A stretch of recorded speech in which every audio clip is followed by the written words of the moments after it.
Depuis 2015, les régions de Haute et de Basse Normandie font désormais partie d'une seule et même région. L'occasion pour la Normandie de se réaffirmer, notamment sur le plan marketing.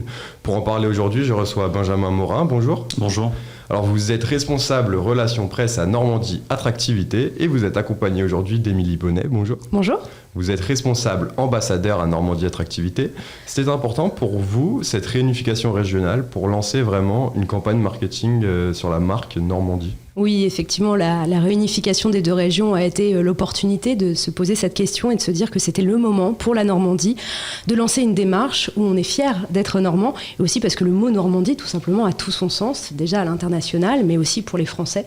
C'est une unité géographique qui, par le cours de l'histoire, a été séparée par la Basse et la Haute Normandie, et aujourd'hui, on peut de nouveau affirmer cette Normandie forte et unie.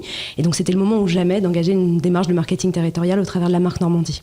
Alors, Normandie Attractivité a été lancée en 2017, 2 ans après la réunification régionale. Quels sont ses objectifs ? Alors, la région Normandie, elle a été la marque Normandie, excusez-moi, elle a été lancée déjà au moment de la réunification. C'est-à-dire qu'il y a tout un travail qui a été fait, qui a été co-construit aussi avec les Normands pendant 2 ans, pour réfléchir à quels étaient les enjeux, les rouages, les objectifs de cette future marque, effectivement lancée en 2017. Donc c'est après tout ce travail pendant 2 ans qui a vraiment impliqué les Normands que la marque a été lancée avec pour objectif de fédérer, de participer au rayonnement de la région en Normandie, en France, à l'international, et d'accompagner les acteurs normands, entreprises, forces vives du territoire, mais aussi les Normands eux-mêmes, à porter haut et fort les couleurs de la région. Et l'enjeu, c'est également de dynamiser cette image de la région, parce que la Normandie, on l'est souvent connue pour ses produits, la gastronomie, le camembert, on la connaît pour le Mont-Saint-Michel, on la connaît pour ses vaches et ses pommiers, mais il y a beaucoup plus que ça en Normandie, en fait, et c'est pas assez connu. C'est une région qui innove, qui crée, et l'enjeu, la mission de l'agence Normandie Attractivité, c'est aussi de mettre en avant toute cette innovation, tout ce qui se crée en Normandie, pour s'appuyer sur ces bases solides que sont la gastronomie, la culture, l'histoire, mais montrer qu'il y a beaucoup plus que ça aussi en Normandie. Pour atteindre vos objectifs, vous avez lancé le portail choisirlanormandie.fr. Comment a-t-il été conçu ?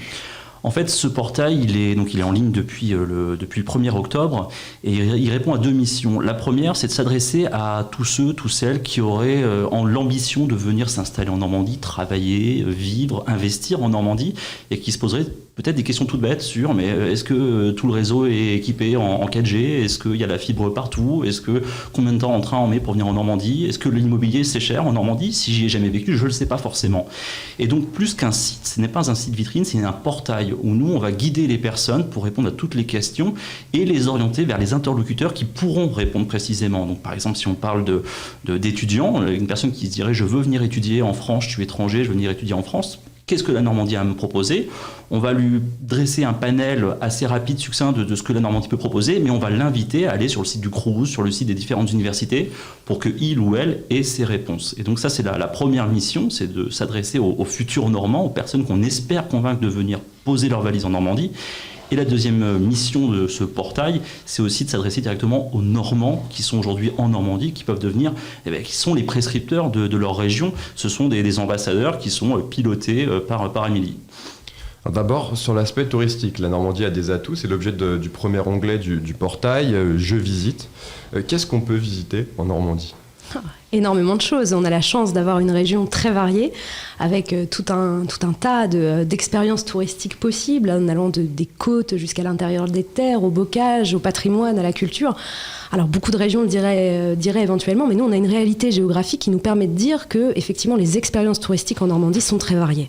Vous alliez du bocage virois jusqu'aux falaises d'Étretat, en allant au niveau de la Hague. C'est quand même un panel assez exhaustif de paysages qui sont très diversifiés. Il y a peu de régions qui peuvent se prévaloir d'avoir un petit peu toute cette offre touristique, avec des sites qui en plus sont connus dans le monde entier. Enfin, je pense aux falaises d'Étretat, grâce à l'impressionnisme, tout le monde connaît les falaises d'Étretat. Le Mont-Saint-Michel, bien évidemment, tout le monde le connaît dans le monde entier. Donc on a vraiment des locomotives en matière touristique, et on a aussi tout un tas d'offres un petit peu plus secondaires mais qui méritent le détour, et c'est l'objectif aussi du portail, d'inciter les gens à venir un week-end, une semaine, visiter la Normandie. Mais la Normandie, ce n'est pas que du tourisme. Normandie Attractivité a aussi lancé la campagne La Normandie, ça vous télétravail. Quel était l'objectif de cette campagne ? En fait, elle part d'un constat, c'est qu'avec le contexte et le confinement, ce qu'on a vu, c'est que les gens se sont mis à beaucoup plus télétravailler que ce qu'ils pouvaient faire avant. Et également, les gens, notamment les Parisiens, les Franciliens, ont eu ce besoin de se dire je ne peux plus vivre dans ce contexte-là, d'un petit studio de 20 mètres carrés ou 40 mètres carrés avec les enfants. C'est compliqué quand on est confiné. Et ces personnes ont cherché de l'air, tout simplement, à profiter un petit peu de nature, à avoir de l'espace. Et beaucoup ont cherché à investir, à acheter. Et on s'est dit, mais ils peuvent venir en Normandie. On est à 1h30, 1h de Paris. Venez vous installer en Normandie. Travaillez pour votre employeur qui reste sur Paris, mais venez vivre en Normandie. Donc on vous explique que vous pouvez travailler en Normandie, y vivre et travailler pour votre employeur parisien et que ça a beaucoup d'avantages. L'immobilier est bien moins cher en Normandie qu'à Paris, c'est sans commune mesure. Le cadre de vie n'est pas le même. Pouvoir aller à la mer tous les soirs si on habite sur la côte, c'est quand même un sacré luxe. Et donc cette campagne vise à montrer tous les atouts de la région pour les gens qui hésiteraient, qui se diraient j'ai mon employeur sur Paris, je veux un autre cadre de vie, où est-ce que je peux aller? Mais venez en Normandie. Cette campagne visait uniquement les Parisiens? Principalement destinés aux franciliens, pas aux parisiens, on va dire les franciliens, parce qu'on a vu que c'était vraiment ceux qui tout simplement le plus ont subi le confinement. Nous en Normandie, on a de la chance, c'est qu'on a la nature, on peut profiter d'avoir des champs à côté, des chemins de promenade. Les franciliens avaient moins cette possibilité-là, on l'a vu. Donc oui, ça s'adresse à eux. Maintenant, c'est pas exclusif. Si demain, un Bordelais, un Nantais, un habitant de Grenoble se dit « moi j'ai envie d'autre chose », mais qu'il est le bienvenu en Normandie, tout le monde est le bienvenu. Vous avez déjà eu des premiers retours sur cette campagne? Est-ce que ça a fonctionné? Alors, on a eu des retours dans le sens où on a des chiffres. On sait combien de personnes sont venues sur la page qui s'appelle « Je quitte Paris », qui est une page dédiée sur le portail « Choisir la Normandie ». Donc on est sur plusieurs milliers de clics dès les premiers jours de la campagne sur les réseaux sociaux, donc de personnes, de franciliens qui ont franchi le pas. Ils ont vu cette publicité, cette campagne sur les réseaux sociaux, LinkedIn et Facebook. Ils sont venus sur le site, ils se sont promenés sur le site pour aller chercher les informations. Et on a aussi vu tout simplement les partages de publications, les commentaires sous les publications avec des personnes qui soit sont normandes, qui disent « mais oui, venez, on vit bien en Normandie », ou alors des gens qui avaient franchi le pas il y a quelques mois et qui expliquaient « je ne regrette pas d'avoir quitté Paris pour la Normandie, je m'y sens bien », et puis qui expliquent leurs raisons. Et pour nous, c'est tout bénéfice, parce que quand ce sont ces personnes qui font la promotion de la région, c'est qu'on a gagné. Émilie Bonnet, vous êtes la responsable ambassadeur de Normandie Attractivité. Aujourd'hui, vous comptabilisez plus de 10 000 ambassadeurs. Ça consiste en quoi, être ambassadeur pour Normandie Attractivité, et qui peut le devenir? Qui peut le devenir? Absolument tout le monde, à partir du moment où il a la Normandie au cœur. Donc effectivement... Ce réseau d'ambassadeurs, c'est un réseau qui grandit d'année en année. Il est principalement constitué de Normands, mais aussi d'amoureux de la Normandie. Finalement, on a aussi des personnes qui sont passées par la Normandie pendant leurs études, par exemple, et qui sont parties ailleurs. Ou alors des personnes qui sont originaires d'une autre région et qui ont fini par choisir la Normandie, justement, qui en sont littéralement tombés amoureux. Donc être ambassadeur, c'est avoir envie d'en parler positivement, avoir envie de faire découvrir à d'autres ce que la Normandie a à offrir sur à peu près tous les domaines qu'on vient d'évoquer. Alors à la fois sur un week-end touristique, je suis allée visiter les falaises d'Étretat, je t'assure, ça vaut le détour. Vas-y et va manger dans cette petite auberge, en plus c'est délicieux. Ça, c'est être ambassadeur.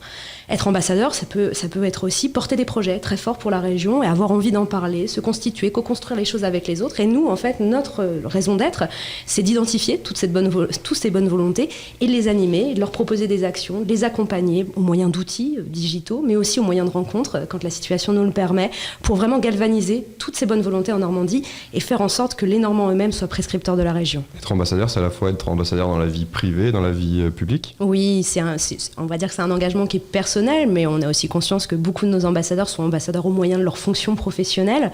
Nous, ce qu'on demande, c'est un engagement qui est tout à fait graduel, qui va s'organiser en fonction des obligations professionnelles à un moment de la vie ou des obligations personnelles. On a des ambassadeurs qui vont être très actifs à un moment, et puis la vie va faire qu'ils vont l'être un petit peu moins à un autre moment.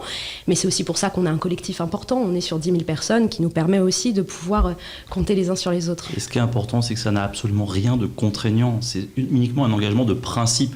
J'aime la Normandie, je m'engage à en parler positivement dès que l'occasion se présente. Vous êtes ambassadeur. Ce qui fait que la plupart des Normands sont déjà ambassadeurs de leur région sans même le savoir. Benjamin Morin, vous avez lancé cet été la première édition du concours photo aux vacances en Normandie. Il nous reste 30 secondes. Quel était l'objectif de ce concours ? L'objectif, c'était de mettre un petit peu en lumière différentes facettes de la région, différents paysages qui sont connus ou moins, et surtout d'animer aussi ce réseau d'ambassadeurs, de leur dire cet été vous êtes restés en Normandie, vous avez contribué au rebond du tourisme normand.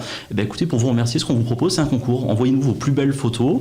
Nous, on les utilisera, on les mettra en avant sur notre portail. Et puis, pour les deux gagnants, vous aurez un lot, vous aurez un appareil photo. Donc, c'est vraiment gagnant-gagnant. Nous, on a des belles photos qu'on va mettre en valeur. Et puis, ces personnes-là ont été contentes de pouvoir participer un petit peu, mettre en avant leurs belles photos, leurs beaux clichés de vacances estivales. Merci Benjamin Morin et Émilie Bonnet d'avoir été avec nous sur Sensation. Merci à vous. Merci. Vous pouvez retrouver cette émission en podcast audio ou vidéo sur notre site ou sur notre application Radio Sensation.